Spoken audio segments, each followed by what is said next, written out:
नमस्कार दोस्तों, स्वागत है आपका मेरे YouTube चैनल में target UP TET C TET super TET में।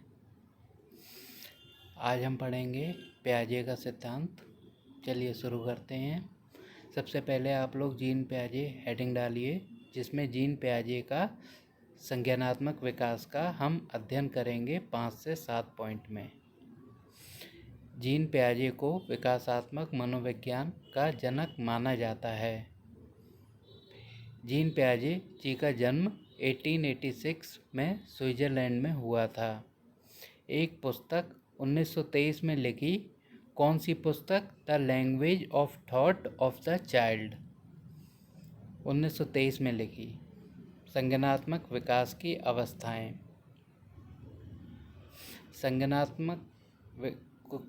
संज्ञानात्मक विकास की अवस्थाएं। क्वेश्चन में पूछा जाता है, प्याजे साहब ने संज्ञानात्मक विकास की कितनी अवस्थाएं दी हैं? तो आप उत्तर लगाइएगा 4। क्वेश्चन में यदि आए संज्ञानात्मक पक्ष का अध्ययन किसने किया है, तो आप लगाइएगा प्याजे ने।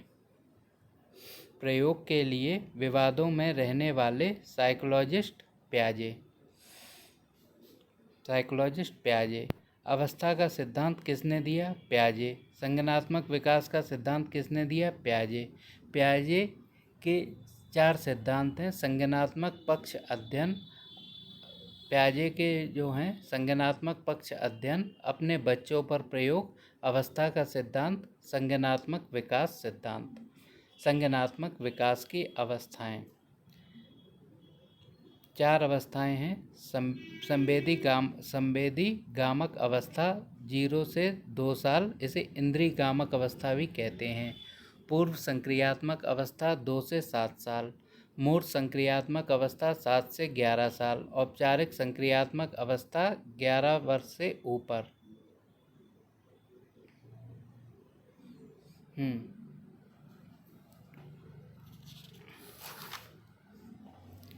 संवेदी गामक अवस्था 0 से 2 वर्ष। संवेदी गामक अवस्था को हम इंद्रिय गामक अवस्था भी कहते हैं। इंद्रियों के द्वारा जो अनुभव करेगा जो बच्चा, वो संवेदी गामक अवस्था है। जैसे भूख लगने पर अंगूठा चूसना। इस उम्र में बच्चा उंगली पकड़ लेगा। अगर पेन पकड़ा दोगे तो पेन को आपके पेट में घुमा देगा, आपके हाथ में घुमा देगा। इसे ही पूर्व संवेदी गामक अवस्था कहते हैं। यह जन्म से 2 वर्ष की अवस्था होती है। नेक्स्ट है पूर्व संक्रियात्मक अवस्था 2 से 7 वर्ष। जैसे जैसे बच्चा बड़ा होता है, जो उसकी एज का क्राइटेरिया होता है वह पूर्व संक्रियात्मक अवस्था होता है। इस पूर्व संक्रियात्मक अवस्था की एज होती है वह 2 से 7 वर्ष की होती है। 2 से 7 साल का बच्चा थोड़ा घर से बाहर पड़ोसी बच्चों के साथ खेलने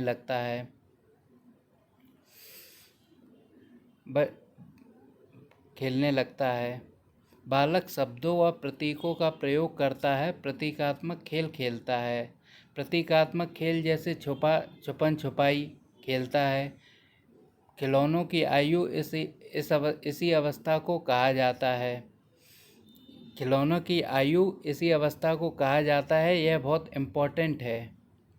इसी दौरान उसमें भाषा का विकास प्रारंभ हो जाता है। भाषा का विकास प्रारंभ हो जाता है। ये बहुत इम्पोर्टेंट पॉइंट है जो कि आपको याद रखना है।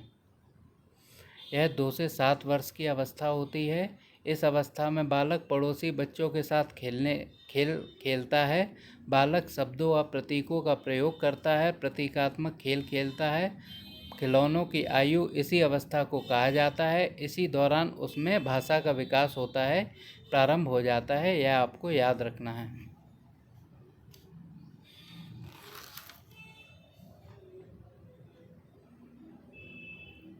मूर्त संक्रियात्मक अवस्था 7 से 11 वर्ष। यह मूर्त संक्रियात्मक अवस्था, इसकी एज 7 से 11 साल है। इसकी एज 7 से 11 साल है। यह एज आपको रट लेना है एकदम। 7 से 11 साल, इसमें क्वेश्चन बहुत बनते हैं, जैसे तर्क और चिंतन करना बच्चा कब शुरू करता है, तो मूर्त संक्रियात्मक अवस्था में, या मूर्त चिंतन कब करता है, मूर्त संक्रियात्मक अवस्था में। तर्क चिंतन मनन मूर्त संक्रियात्मक अवस्था में करता है।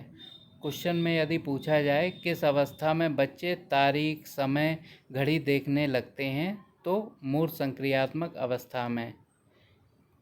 किस अवस्था में बच्चा गणित सीख जाता है, गणित की संक्रियाएं हल करने लगता है, जैसे अनुपात का अंतर, आकार, भार समझने लगता है, मूर्त संक्रियात्मक अवस्था में। मूर्त चिंतन इम्पोर्टेंट पॉइंट है, हर बार पूछा जाता है। किस एज में बच्चा मूर्त चिंतन का प्रारंभ करता है, मूर्त संक्रियात्मक अवस्था में। यह 7 से 11 वर्ष की अवस्था होती है।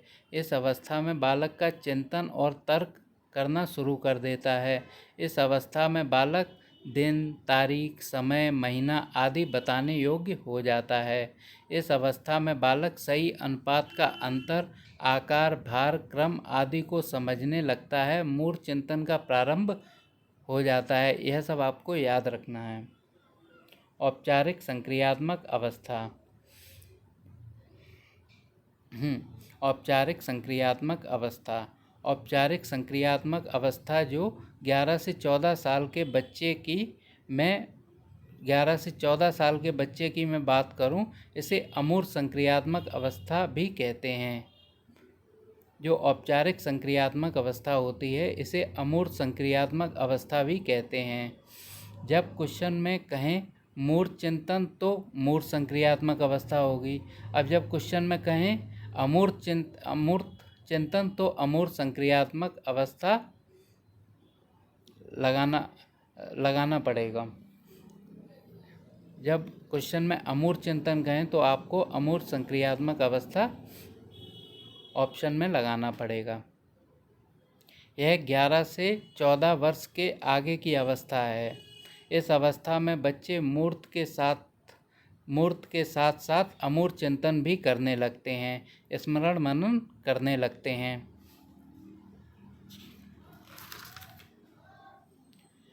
क्वेश्चन में पूछा जाए बच्चा किस उम्र में बच्चा अपनी समस्या का समाधान खुद करने लगता है पियाजे के अनुसार, तो आप लगाएंगे औपचारिक संक्रियात्मक अवस्था। या बच्चा चिंतन मनन काल्पनिक जगत में खोया रहता है, औपचारिक संक्रियात्मक अवस्था में। बच्चा कार्य कारण समझने लगता है, हमारे लिए अच्छा क्या है, हमारे लिए बुरा क्या है, घातक क्या है, हमारे लिए क्या बेहतरीन है। इसका अन्य नाम तार्किक चिंतन की अवस्था भी कहते हैं। आपको जो पॉइंट याद रखने हैं, यह 11 से 14 वर्ष से आगे की अवस्था है। इस अवस्था में किशोर मूर्त के साथ साथ अमूर्त चिंतन करने योग्य भी हो जाता है, यानी स्मरण मनन आदि करता है। कार्य को कारण समझता है, यानी कार्य में अंतर समझता है। इसलिए इसे तार्किक चिंतन की अवस्था के नाम से जाना जाता है।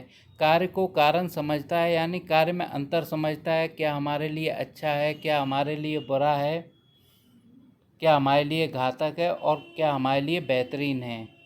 अच्छा बुरा समझने लगता है।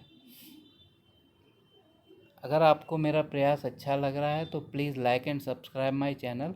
Thank you.